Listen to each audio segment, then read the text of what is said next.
Gunung Tidar yang berdiri kokoh di jantung Magelang, Jawa Tengah, bukan sekadar gundukan tanah vulkanik yang ditumbuhi vegetasi hijau, melainkan sebuah epicentrum metafisika yang dalam naskah-naskah kuno disebut sebagai paku bumi Pulau Jawa, di mana kebisingan kota modern seakan tersedot ke dalam keheningan yang mencekam saat kaki melangkah masuk ke area keramatnya. Di balik kabut tebal yang seringkali menyelimuti puncaknya secara tiba-tiba, tersimpan memori kolektif tentang sebuah masa transisi yang sangat kelam, di mana tanah ini tidak hanya dihuni oleh manusia, tetapi menjadi medan perang bagi ribuan entitas halus yang menolak tunduk pada perubahan zaman, menciptakan aura berat yang membuat bulu kuduk berdiri bagi siapapun yang memiliki kepekaan spiritual. Para peziarah yang datang ke makam-makam kuno di sana seringkali melaporkan adanya hembusan angin dingin yang membisikkan mantra dalam bahasa Jawa kuno,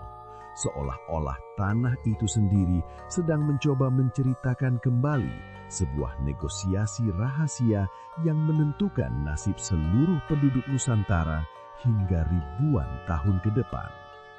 Keberadaan monumen Tidar yang secara etimologis sering dikaitkan dengan kata mati atau modar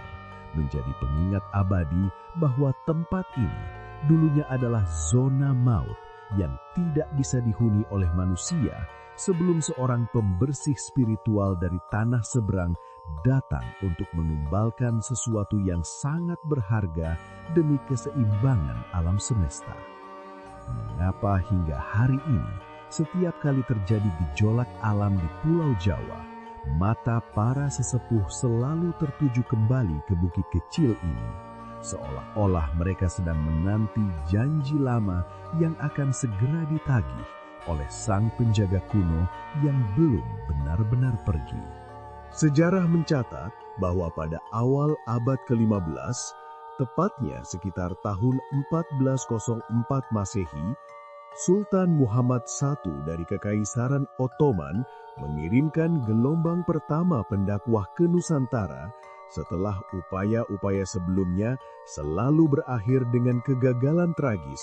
di mana para utusan menghilang tanpa jejak atau ditemukan tewas secara misterius akibat gangguan kekuatan gaib yang sangat dominan di tanah Jawa.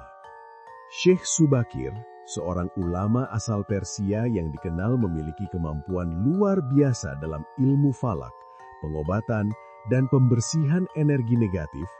membawa sebuah batu hitam legam yang telah dirajah dengan asma-asma suci untuk ditanam di puncak Gunung Tidar sebagai tumbal atau paku pengikat energi negatif. Tindakan ini memicu kemarahan besar dari entitas-entitas purba yang telah menghuni pulau ini selama ribuan tahun, memicu badai hebat,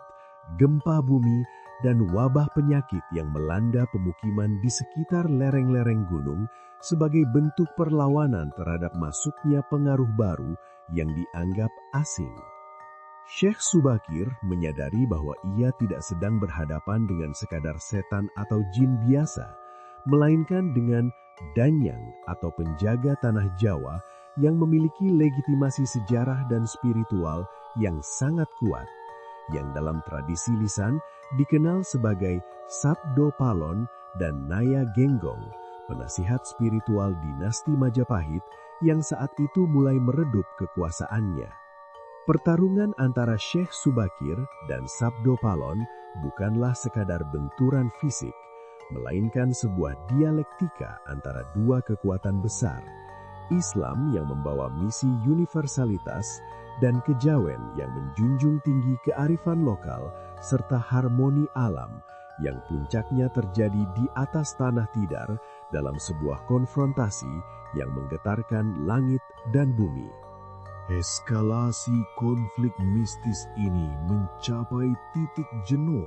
ketika Sabdo Palon menampakkan wujudnya di hadapan Syekh Subakir, bukan sebagai monster yang mengerikan, melainkan sebagai sosok kakek tua yang berwibawa, namun memancarkan aura kekuasaan yang tak terukur, yang kemudian mengajukan sebuah dialog filosofis tentang hakikat kepemilikan tanah dan jiwa manusia. Disinilah Perjanjian Tidar lahir sebagai sebuah fakta sejarah yang sangat krusial, di mana Sabdo Palon memberikan izin kepada Syekh Subakir untuk menyebarkan ajaran Islam di tanah Jawa, namun dengan syarat-syarat yang sangat berat dan mengikat. Islam tidak boleh disebarkan dengan paksaan atau pedang.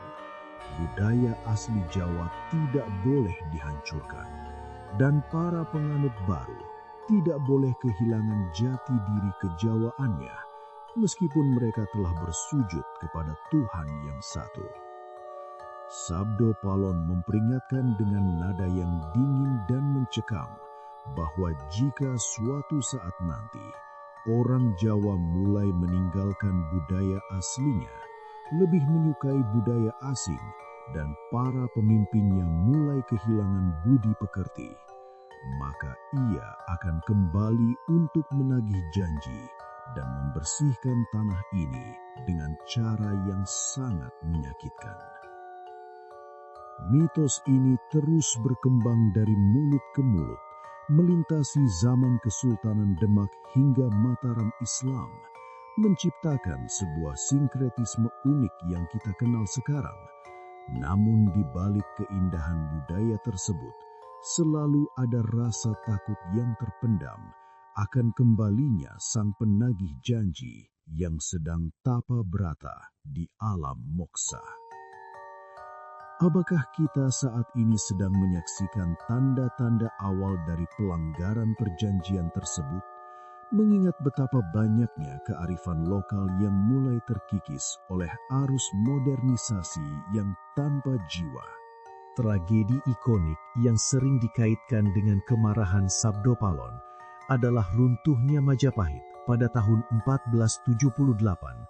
yang ditandai dengan sengkalan sirna ilang kertaning bumi, di mana saat itu Sabdo Palon bersumpah akan kembali 500 tahun kemudian untuk membuktikan bahwa ramalannya tentang kehancuran moral di tanah Jawa akan menjadi kenyataan. Jika kita menghitung secara matematis, tahun 1978 merupakan titik balik 500 tahun dari sumpah tersebut. Dan secara kebetulan atau tidak, pada tahun-tahun tersebut, Indonesia mengalami berbagai gejolak sosial, politik, serta serangkaian bencana alam yang seolah-olah menandakan adanya pergeseran energi besar-besaran di perut bumi Nusantara. Salah satu kejadian yang paling diingat oleh para penganut kebatinan adalah letusan Gunung Merapi yang sangat dahsyat dan kemunculan fenomena-fenomena aneh di sekitar Gunung Lawu dan Gunung Tidar yang oleh sebagian orang dianggap sebagai proses bangunnya kembali Sabdo Palon untuk melihat sejauh mana anak cucunya telah melupakan akar budayanya sendiri. Kesaksian dari para penjaga hutan dan pendaki di Gunung Tidar seringkali menyebutkan tentang penampakan sosok bayangan hitam raksasa yang berdiri di atas batu tumbal Syekh Subakir saat malam-malam tertentu, seolah-olah sedang mengawasi apakah paku bumi itu masih tertanam dengan kuat atau sudah mulai goyah akibat ulah manusia. Ketakutan ini bukan hanya milik orang-orang di masa lalu, karena setiap kali terjadi erupsi gunung berapi yang beruntun di Pulau Jawa, narasi tentang Sabdo Palon nagih janji selalu muncul kembali ke permukaan, menciptakan kepanikan kolektif yang sulit dijelaskan secara logika, namun terasa sangat nyata di dalam sanubari masyarakat. Kesimpulan dari sejarah kelam ini membawa kita pada sebuah teori yang meresahkan bahwa teror mistis di Nusantara tidak akan pernah berakhir, karena ia adalah bagian dari mekanisme pertahanan alami tanah Jawa terhadap hilangnya identitas spiritualnya yang paling mendasar. Perjanjian antara Syekh Subakir dan Sabdo Palon adalah sebuah kontrak sosial spiritual yang permanen, di mana stabilitas alam tidak hanya bergantung pada teknologi atau sains, tetapi pada penghormatan manusia terhadap entitas-entitas penjaga yang telah ada jauh sebelum peradaban modern menyentuh pesisir Jawa. Kegagalan kita untuk memahami bahwa kemajuan harus berjalan beriringan dengan pelestarian budaya mungkin merupakan celah yang akan digunakan oleh Sabdo Palon untuk kembali dan merombak tatanan yang ada dengan bencana sebagai instrumen pembersihnya. Gunung Tidar akan tetap menjadi saksi bisu, sebuah monumen peringatan yang mengingatkan kita bahwa di bawah kaki kita ada kekuatan purba yang sedang tertidur namun tetap terjaga, mendengarkan setiap doa yang dipanjatkan dan setiap janji yang diingkari.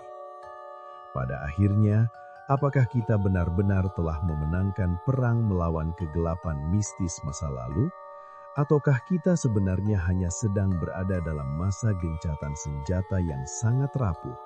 menunggu saat di mana kabut Tidar akan turun kembali dan membawa serta sang penjaga kuno untuk menuntut apa yang menjadi haknya sejak semula? Ikuti terus cerita lainnya hanya di Mistik Nusa.